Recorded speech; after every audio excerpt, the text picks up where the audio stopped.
when we began ICCM in Africa. So I just wanted to introduce myself a little bit.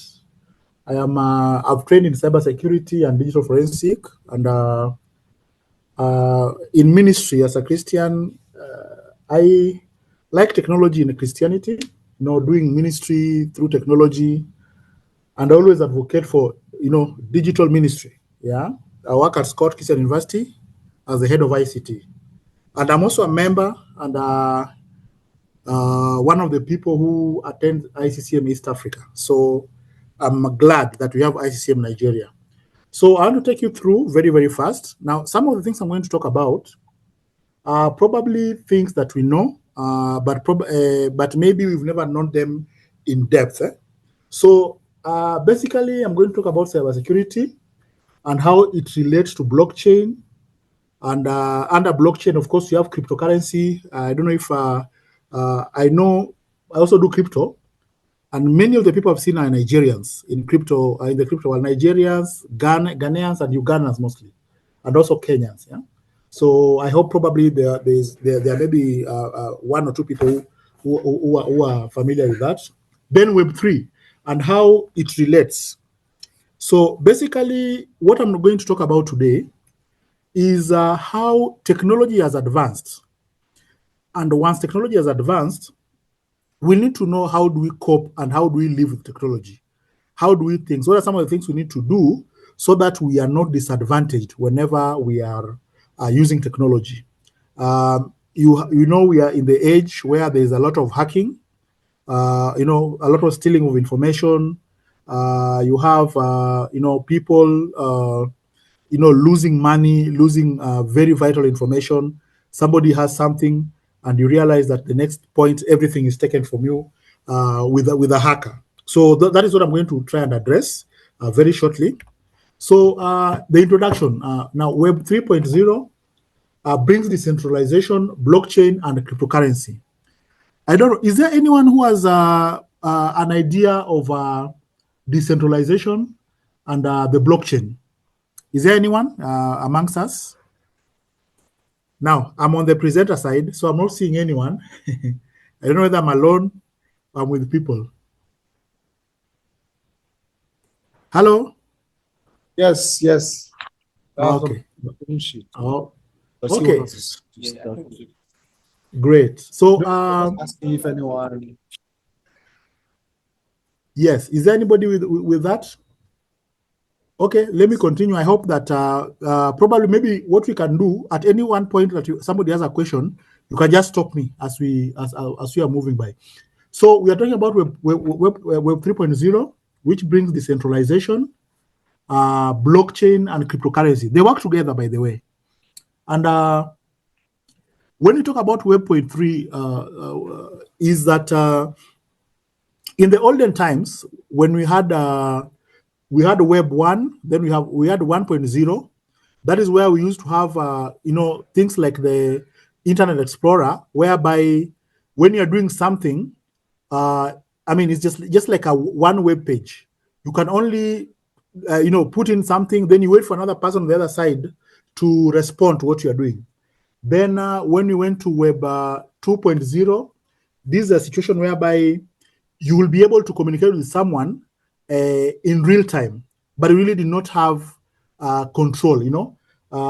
This is where centralization was, whereby if you're doing something here, somebody on the other side, it has to be approved at a central server for it to work. But right now with the Web 3.0, everything is decentralized. I don't know if you're aware that things like WhatsApp, Telegram, those are part of Web 3.0. And in Web 3.0, you find that you have got power to do whatever you want. Like, for example, if me and Chris, let me use Chris because it's somebody that at least I know Chris. If we have to do something with Chris, I don't need to go through a server. I can WhatsApp Chris directly.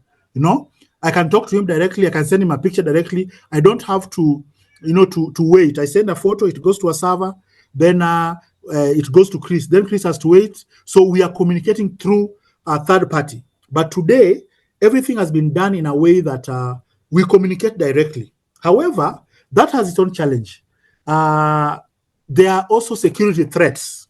There are security threats to it, and that is why as people who are doing ICT for ministry, people who are doing ICT for business, people who are doing ICT for many other things, we need to understand that in this age, everything you do online, you need to be very, very careful and know where you are supposed to, what you're supposed to. For example, in Kenya, we have got M-Pesa.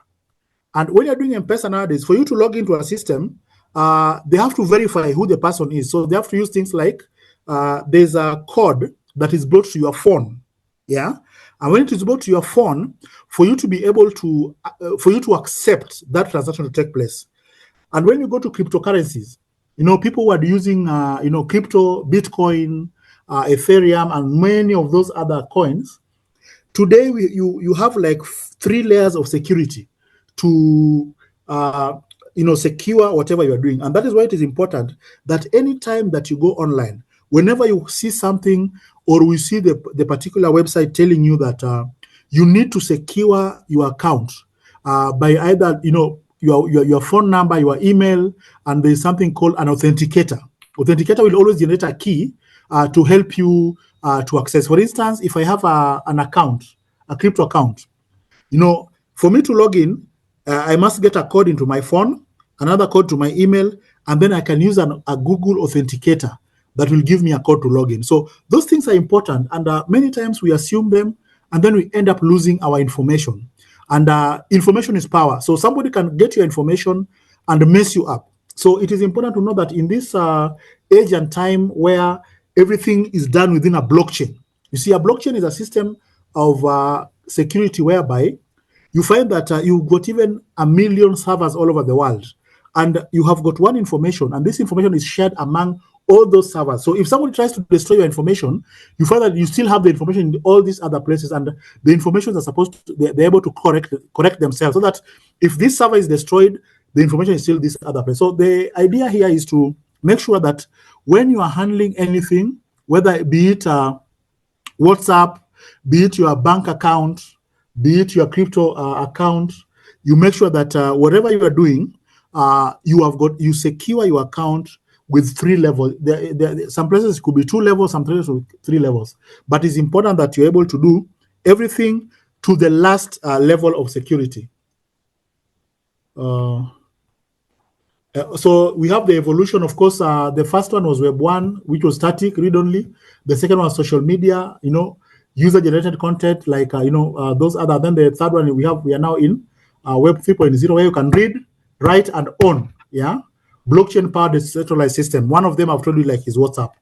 Then we have the backbone of Web 3.0, which is blockchain, is called distributed ledger, ensures that data's transparency and immutability. Now, today, people who are using, for example, crypto, I don't need any government. If I want to transfer money from here to Nigeria, or from here to Russia, or from here to the US, I just need to go to log into my crypto, crypto account, and then I can communicate peer-to-peer communication.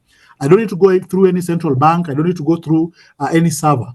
And that is very, very important. That is one of the importance and one of the things that Web 3.0 has brought to us through web chain. So we have got power smart contracts and decentralized applications. Yeah, somebody saying something? Okay, we can continue. So under power smart contracts, this is where before you get into the blockchain, they have to look through the systems that you're putting into the blockchain to make sure that they are working and they have followed the procedures and they lay down policies to make sure that if you come up with a system and it goes to the blockchain, everything is done well. It is important that we know this so that as things go on, the other day, President Trump, they had something on crypto, and it was made.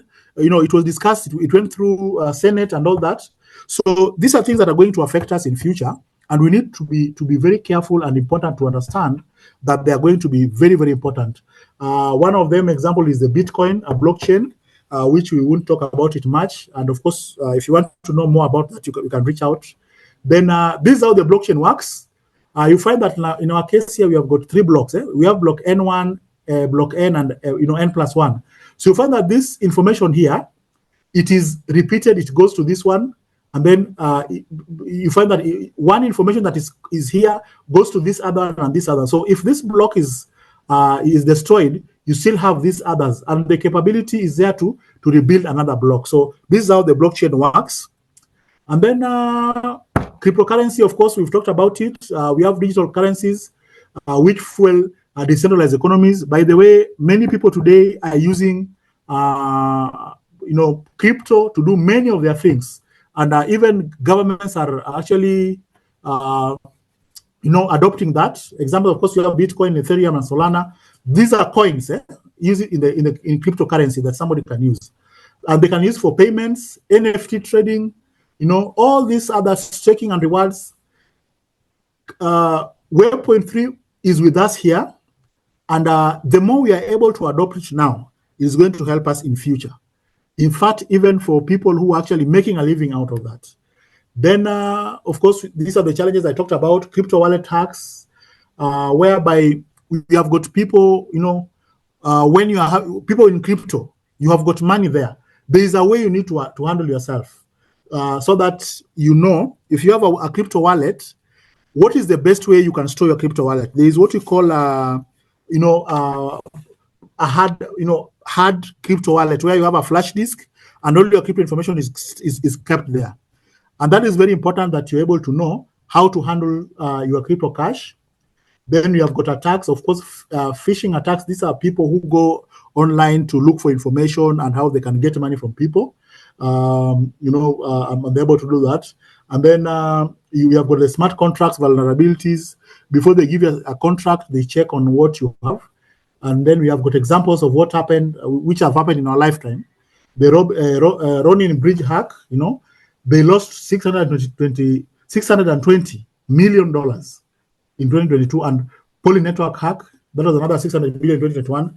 So when you get into the blockchain and Web3 field, and you're doing your business there, and what you're doing, always let's make sure that our security is important. How the password you're using, what combination are you using for the password? And those are very, very important. Then solutions is to have multi-function factor authentication. That is what I'm talking about. You can have up to 3 levels of authentication, so that when you log into something, a code has to come to your phone for you to log in, so that if somebody tries to log in from a different location and you see a code and you're not the one, you're able to know that somebody is trying to access your account. Secure crypto assets in hardware wallet. And when I say crypto, it's not only crypto, even information, even emails nowadays. If you look at emails, they ask you if you want to bind your phone to it, your email, so that when somebody logs in there, you're able to get an alert. Yeah? And then you need to perform regular smart contract audits. These are for organizations, churches, Don't always just sit, just because you've never been attacked. Now, you just sit there. Always try to look for a professional to come and check and do an audit to make sure that you're safe. And then, of course, you have got AI-powered threat detection and prevention, where you have AI that help us to do that. But let's also discover that sometimes AI can be wrong. So even as you use AI, you need to be able to understand that you still need a professional to help you. Then adopt decentralized identity in frameworks. These are situations whereby when you have a place where you need to log in, but you have got several other places where for you to log in here, you need to get information from those other places so that it can be able to be secure, whereby you need to have a combination to do a login. And then some of the apps that run, I told you about one of them. Of course, this is mostly in crypto, where DeFi means decentralized finance, lending, whereby you have got a bank, but most of them are these crypto exchanges where they give you a place where you can have a loan, and it is safe because it is decentralized. So your money and your information is safe. Of course, borrowing, staking, and trading. The same example like Uniswap. These are wallets. These are wallets, crypto wallets that somebody is able to store their money there. Then, of course, these are still also other examples of the same. And then, so the future of Web 3.0 is very important that we understand our environment. I've seen many people, they still don't know about blockchain. They still don't know there's a world of crypto. They still don't know that the WhatsApp you're using is part of Web 3.0. The webs that we use nowadays, we go to GitHub. You see all that. You know, there's a lot of empowerment that people are using, where you go to your browser, which is a Web 3.0 enabled browser, and you are there and you just do your things. You put your passwords there. You don't know what is going on. So it is important for us to be able to understand about what that is going. And then also in future, of course, the globe is working on some regulations for blockchain, for crypto, so that there are things that can allow us to be safe. You don't get a situation whereby there's a country, I won't name for sake of privacy. They lost 500 billion, to hackers, and that was one. I think that was the highest. That was not very good to be able to do that. So the conclusion is Web 3.0, blockchain and crypto are transforming the digital world. As Christians, as business people, let us embrace this. And then cybersecurity is critical to protect data, assets, and identity. So as you do this, make it a habit and part of life to secure your data and make sure that everything you're doing is secured and you use the best practices that are supposed to be there. Then we should be aware, of the technology that we use and be aware of this decentralized future. So if you don't embrace this, your children will go ahead of you and they will do more and you will be lost in this world. So thank you very much. That is what I wanted to share today. Because of time, we have just a short time and I went through fast. I hope you were able to understand what I said and important. Thank you very much, sir.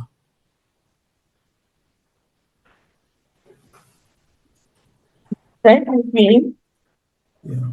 Thank you for any question, please. Do you have any questions for me? And I hope I was not too fast, that people did not hear what I was saying. Oh yeah, I wanted to also comment. You made mention of AI can also help us to safeguard our cyber. Mm-hmm. But at the same time, we also have AI that can expose the cyber. So, like you said, it's a two-way, it's a double-edged sword. So Yes. we have people that are using AI to also, do harm to our sites. And at the same time, we have AI to help us catch the thieves. Yes. So we just need to be extra careful. And then yesterday we talked about password too. I think Patrick took us through passwording, right? Yeah. Yes. How we can don't use the same password on every account, and also make sure the password you use is not something anybody can easily guess. There's a tester on internet if you want to test to see how long it will take to hack your account with the password you have. Like if you're using your date of birth or any date of birth, it will take like 2 seconds or 5 seconds to hack your account. But if you do combination of characters and numbers and things, it can take somebody thousands of years to be able to penetrate your account. But then we have technologies these days that can easily expose even the encryption. And so I think the best way for us to practice cybersecurity is to really be disciplined, watch out, be alert, don't take anything for granted. Yeah. And then he talked about, okay, I don't know if you talk about phishing, Phin. Are you still? Yes, I talked about that, yes. Yeah. So we have people that are, especially he talked about WhatsApp using Web 3.0, they're coming with a lot of things, especially those that are also using Android. We have a lot of things that are penetrating through the Web 3.0. And so you are in a WhatsApp group or any platform and they're sending link that you have no idea. And sometimes you can easily just click the link and you don't know what the link contains. So some of the things we have to be very careful. Most of the time when they want to attack you, it looks very urgent. It looks very urgent. They tell you if you don't do something now, something will happen. So I think to practice cybersecurity, a lot has to do with us. We have to pay more attention on the things and places we go to. Even in our physical communities, not everywhere you carry yourself to, right? Yeah, because there are some places that are not secure. So you cannot just walk through those places anytime. It's the same thing when you're on the cyber. You need to know where to go to, what to do. But so thank you. Any other question for him, please, before we move on? Thank you so much for the, I know it's just an appetizer. There are lots to learn from cybersecurity, but we have a very limited time. Thank you for giving us what you gave us in that limited time. You're welcome. Thank you. God bless you. You're welcome.